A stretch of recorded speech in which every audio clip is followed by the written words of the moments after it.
warahmatullahi wabarakatuh.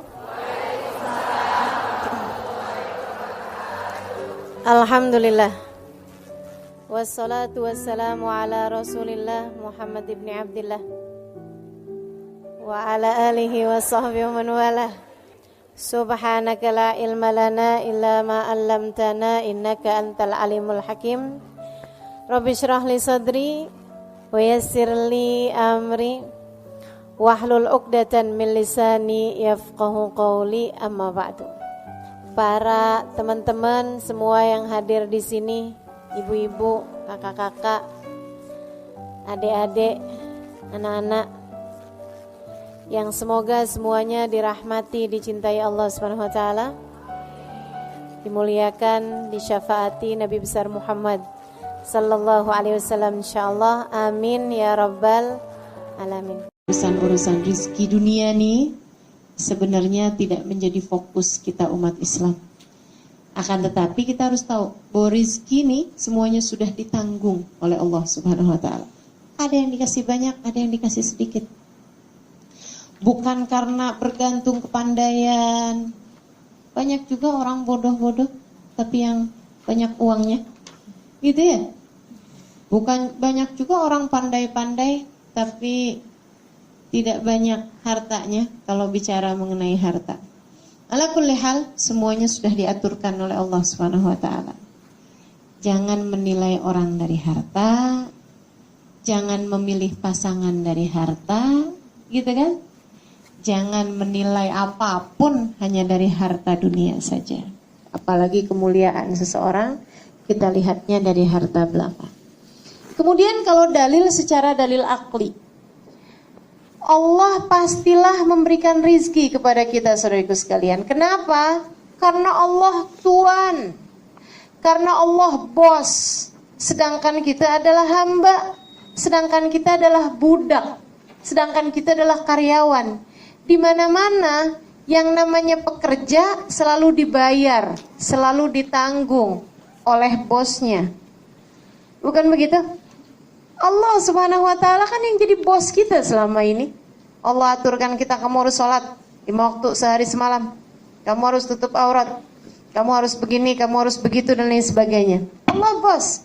Sehingga pastilah sebagai bos, sebagai majikan, sebagai pimpinan, dia pasti akan menjamin nafkah bagi semua orang-orang yang berada dalam tanggungannya. Kemudian yang keduanya, kalau kita pikir-pikirkan secara akal kita, pastilah rizki itu sudah dijamin sama Allah Subhanahu wa taala. Nyatanya, dari sejak kita belum bisa usaha apa-apa, belum boleh usaha apa-apa, rizki sudah sampai kepada kita. Semasa kita berada dalam perut ibu kita, jangan kata bekerja. Kan anak bayi dalam kandungan mana ada yang jahit? Janin dalam kandungan mana ada yang sudah mengajar misalnya. Semuanya masih bahkan makan pun tak boleh. Tapi apakah kemudian dia kelaparan di dalam kandungan situ? Tak ada. Allah sampaikan rizkinya bahkan dengan cara yang luar biasa. Bahaya bagimu ketika berada dalam kandungan ibumu kalau ada makanan pedas.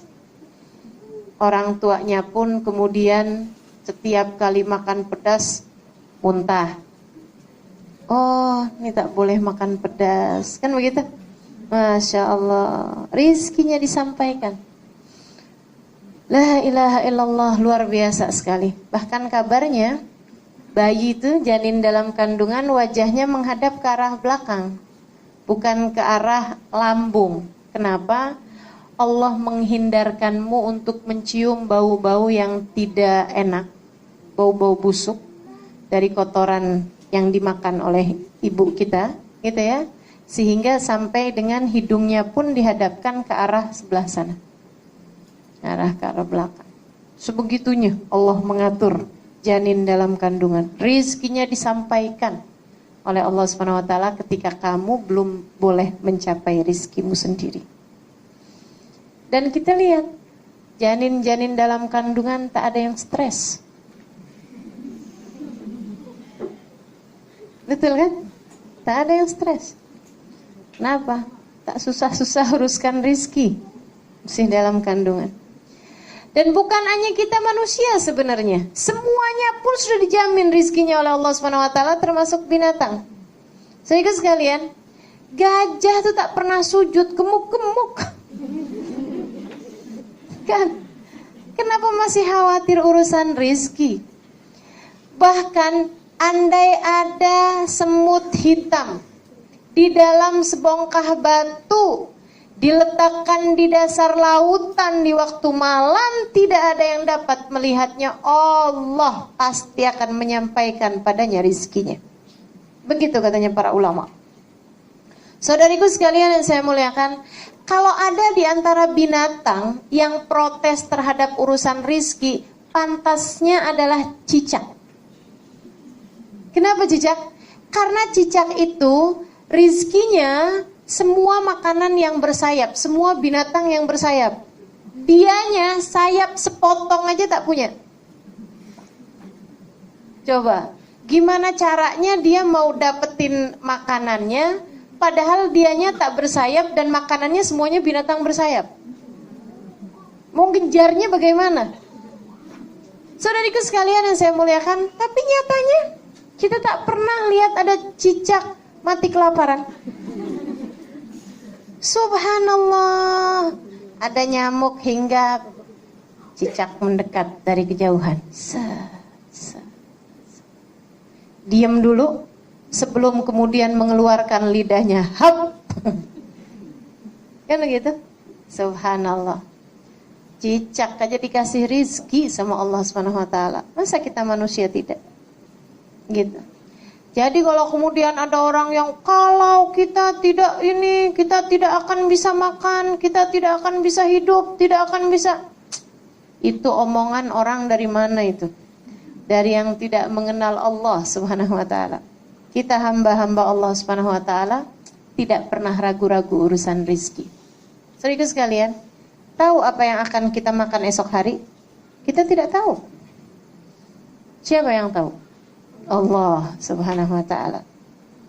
Dan kalau kita pikir-pikir, antara kita datang kepada rizki dengan rizki datang kepada kita, jauh lebih panjang masanya rizki datang kepada kita. Saya setiap pagi minum kopi. Saya kalau mau buat kopi hanya perlu pergi ke dapur, jerang air, didihkan air panas, kemudian tuang kopi, tuang gula, kemudian tuang air panas, kemudian tak sampai 5 menit saya pun sudah menikmati segelas kopi hangat di meja makan. Bukan begitu? Tak sampai 5 menit, saudariku sekalian yang saya muliakan.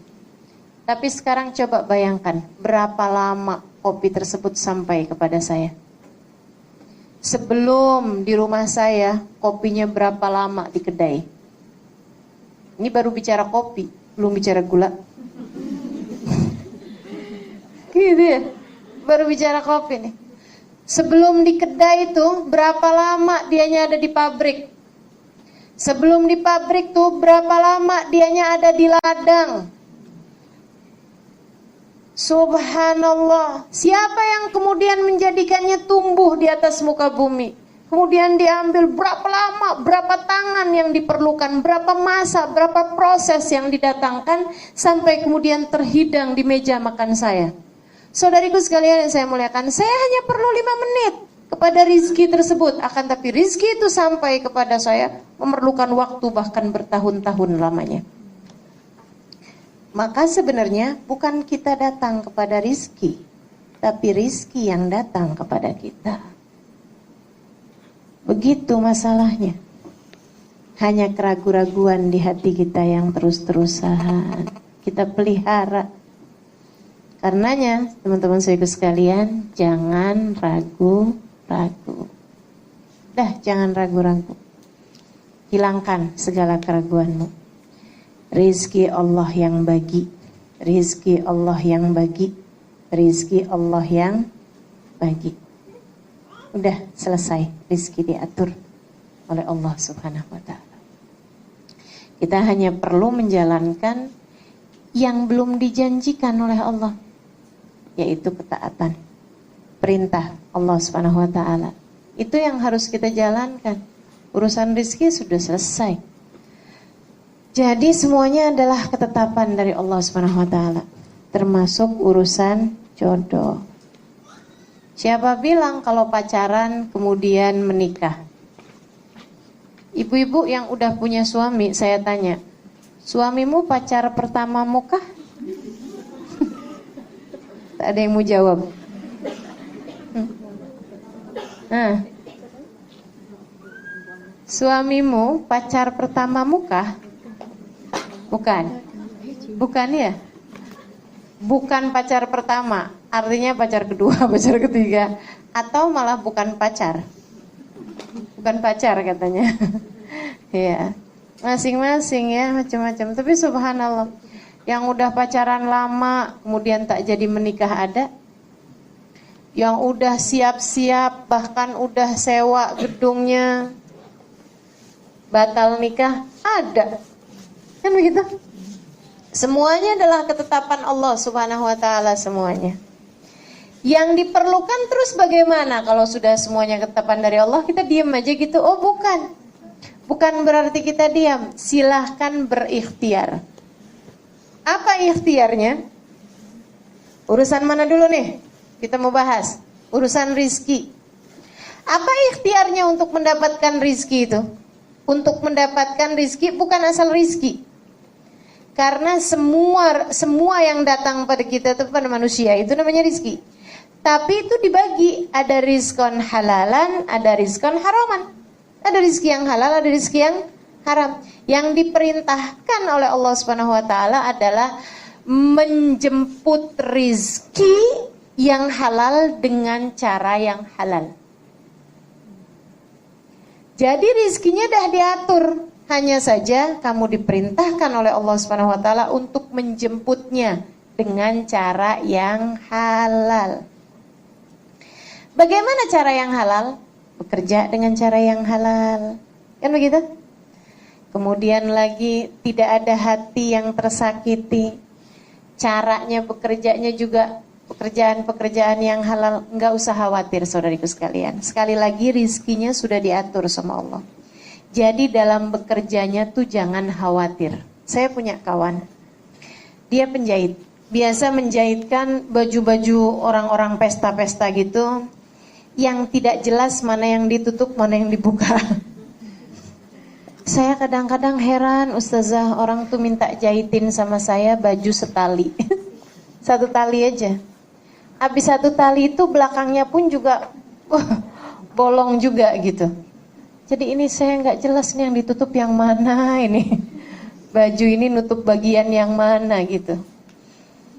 Dia kemudian tanya sama saya, bagaimana menurut Ustazah? Saya bilang, kamu harus kuat hati.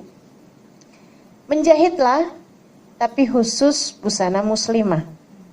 Saya ikut dosa ya Ustazah kalau saya bikinin baju yang terbuka? Iya, saya bilang. Iya, tentu saja. Walaupun kamu hanya sekedar menjahitkan, tapi tiap kali dia pakai, tiap kali dia dosa. Astagfirullah, banyaknya dosa saya nih Ustazah. Saya bilang iya, makanya mulai sekarang udah tetepin aja. Baik Ustazah.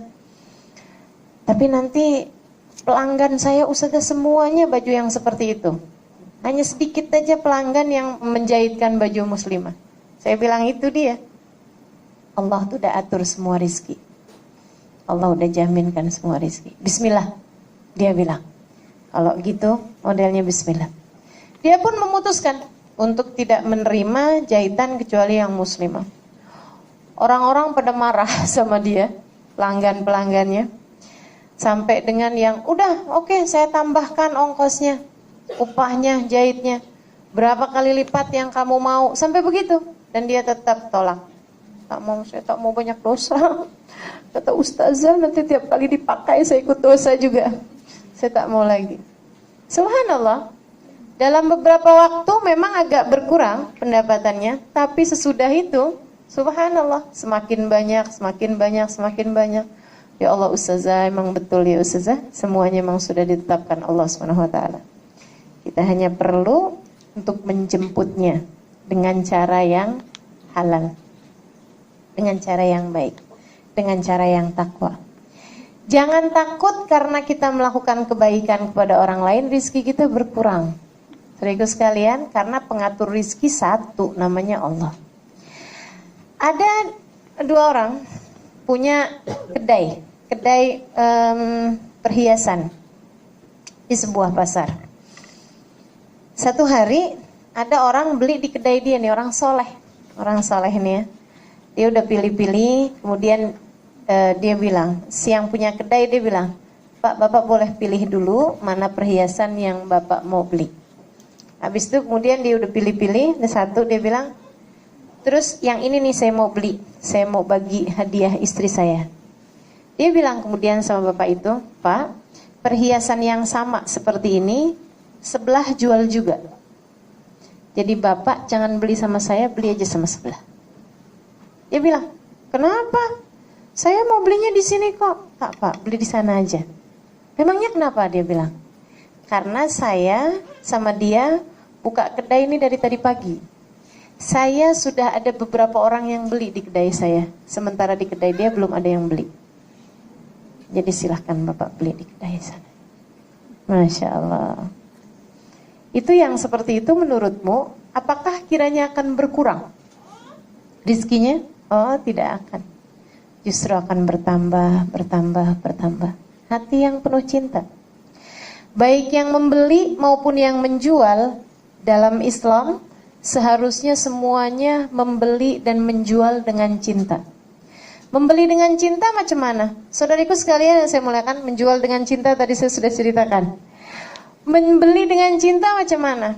Ini kelakuan orang Jakarta, kalau nawar ikan, turun, ya Allah, luar biasa sekali. Berapa Pak jual ikannya Pak? Misalnya gitu ya, 10 ringgit. Ya ampun Pak, ikannya udah jelek juga, 3 ringgit ya Pak ya? Dari 10 ke 3 ringgit. Masya Allah. Sehingga sekalian saya muliakan, itu namanya membeli tanpa cinta. Belilah dengan cinta. Kalau kita beli apalagi kepada sesama orang Islam yang bagus-bagus. Kalau perlu malahan, wah Pak ikannya bagus nih Pak nih, saya tambahin deh, gitu. Bapak tadi bilang berapa 10 ya, saya bayar 20 ringgit ya Pak, ikannya bagus. Gitu. Ya Allah, itu namanya membeli menjual dengan cinta. Saudariku sekalian yang saya muliakan, rizki itu seperti itu tuh. Keadaannya tuh tidak bisa membahagiakan seseorang juga gitu, dan tidak membuat nilai seseorang bertambah atau turun dengan rizki. Yang kita perlukan adalah menjemput rizki tersebut dengan cara-cara yang halal.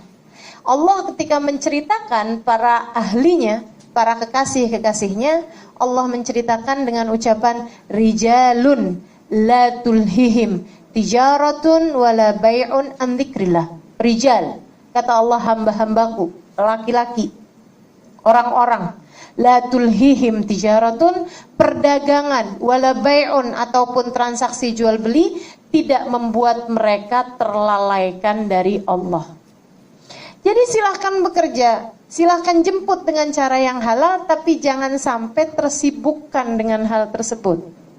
Kalau kita bekerjanya dengan cara yang halal, apalagi kemudian bermuamalahnya dengan cinta seperti yang tadi saya sampaikan, bertakwa dalam usaha kita itu, maka usaha kita tuh bernilai ibadah di mata Allah. Yang sampai-sampai, saudara sekalian, katanya Nabi Muhammad alaihissalam, ayu memri'in bata kalan min syughlih bata maghfurun lah. Kalau ada seorang laki-laki atau seorang perempuan, dia tertidur malam dalam keadaan lelah karena bekerja seharian untuk memberikan nafkah bagi keluarganya, untuk menjemput rizki bagi keluarganya dengan cara-cara yang halal, dengan cara yang baik, dan tidak membuatnya meninggalkan sholat sunnah, meninggalkan ibadahnya dan lain sebagainya. Dia kemudian malam-malam hari kelelahan karena habis bekerja seharian, bahkan mungkin tidurnya dengan ngorok, keluar suaranya.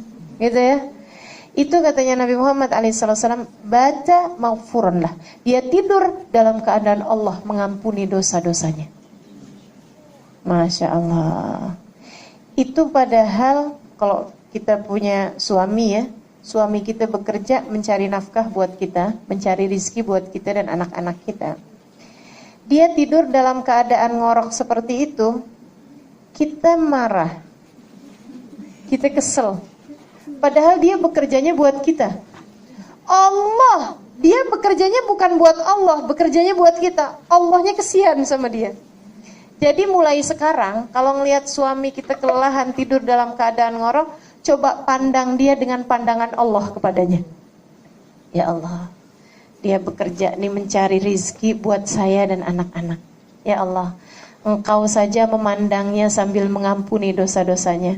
Masa saya tidak memandang dia dengan pandangan penuh cinta? Ya gitu, pandangin suami kita yang tidur dengan pandangan penuh cinta. Maka teman-teman serius sekalian yang saya muliakan, itu rizki. Cari dengan cara yang halal, cari dengan cara penuh cinta, dengan takwa pada Allah SWT. Maka pencarianmu terhadap rizki, usahamu untuk itu, semuanya bernilai ibadah di mata Allah SWT. Jangan takut rizkimu hilang. Jangan takut rizkimu salah alamat. Jangan takut rizkimu tidak akan sampai kepadamu. Tidak ada ceritanya. Tidak ada ceritanya. Malahan seringkali karena terburu-buru, rizki yang seharusnya datang dalam keadaan halal akhirnya datang dalam keadaan haram. Sayyidina Ali bin Abi Thalib bercerita. Katanya Sayyidina Ali, satu hari saya ada mau pergi ke rumah seorang kawan.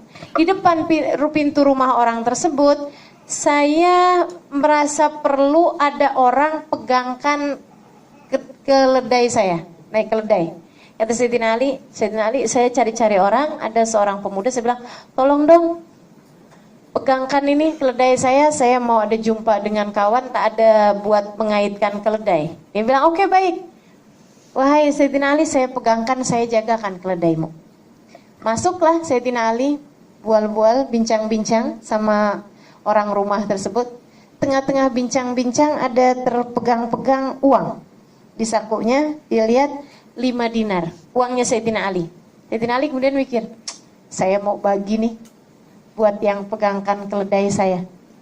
Kesian dia udah pegangkan keledai saya, jadi nanti saya mau bagi itu. Begitu keluar Sayyidina Ali, keledainya tak ada. Orang itu pun juga tak ada. Sayyidina Ali cari-cari, kemudian akhirnya ada orang bawakan keledainya. Ini keledaimu ya? Kata Sayyidina Ali, oh iya betul. Wah, mana dia tuh yang pegang? Orangnya sudah kabur dan mencuri tali pegangannya keledai. Waduh, ini saya perjalanan cukup jauh, agak susah kalau tak ada talinya.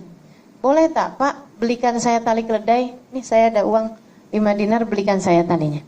Pergilah orang tersebut ke pasar, kemudian pulang. Dia bilang, nih berapa harganya? 5 dinar. Oke, baik. Diambil sama Sayyidina Ali talinya keledai tersebut. Begitu dibuka, ya ini dia tali keledai saya yang hilang.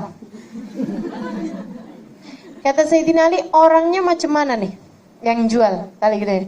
Orangnya begini, ada ininya, ada jambangnya. Oh itu dia yang pegangkan tali keledai saya. Tadi itu, dia yang curi tali keledai saya. Kata Sayyidina Ali, subhanallah, memang uang 5 dinar tuh memang harus jadi rezeki dia.